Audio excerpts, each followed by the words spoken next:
One rapidly rising Republican with very strong views on this subject is Senator Marco Rubio from Florida. He joined me a short time ago from Capitol Hill. Senator Rubio, you've been giving a series of speeches on America's role in the world as you see it, and last night in North Carolina you said, if we refuse to play our rightful role and shrink from the world, America and the entire world will pay a terrible price. But do Americans really want to be engaged in the world right now? Well, I think Americans are very concerned about what's happening here at home, and the natural reaction to that when you're having a tough economic time is to say, you know, let's just worry about our own issues and let everybody take care of their own issues. The problem is when you're a nation as large as the United States with economic interests as broad as we do, there's very little that happens around the world that doesn't influence us. Here at home, we're seeing where some of the turmoil economically in Europe is affecting us, and vice versa, by the way. And so even if we wanted to, the truth is that issues and events that do happen halfway around the world directly impact the daily lives of Americans, and so we have to care about what's happening all over the world. But caring is one thing, being involved is another. After the legacies of the expensive wars in Iraq and Afghanistan, many people, particularly in your own Republican Party, are saying that's enough. We have to bring the troops, we have to bring the money home, we have to focus here at home. Well, we can't solve every problem, that's true, and no nation in the history of the world could solve every problem, nor should they. And there are things that no matter how much we would like to be a part of solving, we're not going to be able to. But there are times where we can make a difference, economically, diplomatically, and as a last resort, if there are no better options available, militarily. And so I think that's important. We have to be judicious, and we have to be careful about picking our spots where to get engaged and where not to get engaged. But on the 10th anniversary of the 9/11 attacks here in America, we're reminded that the origins of those plans began in caves in the Hindu Kush.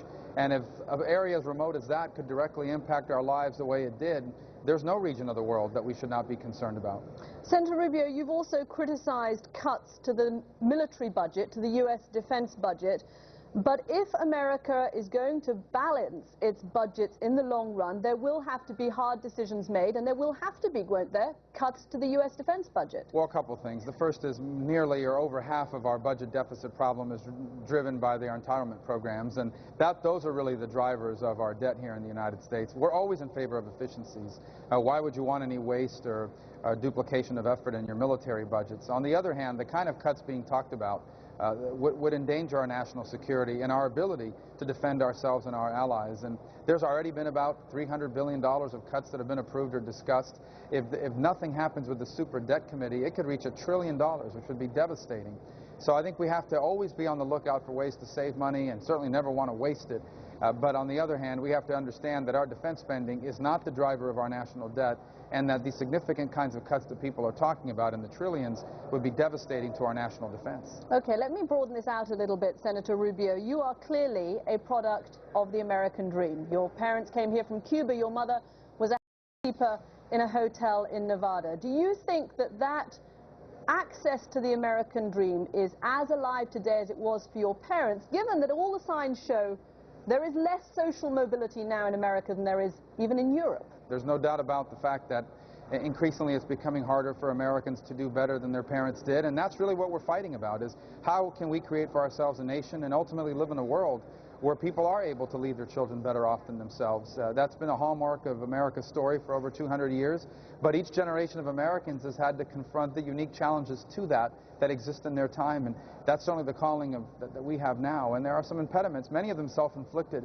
that are standing in the way of what you're talking about. One of the things I think we need to realize is that in the 21st century, it's going to be very difficult to find a job if you don't have some advanced education, whether it's a degree or a career training.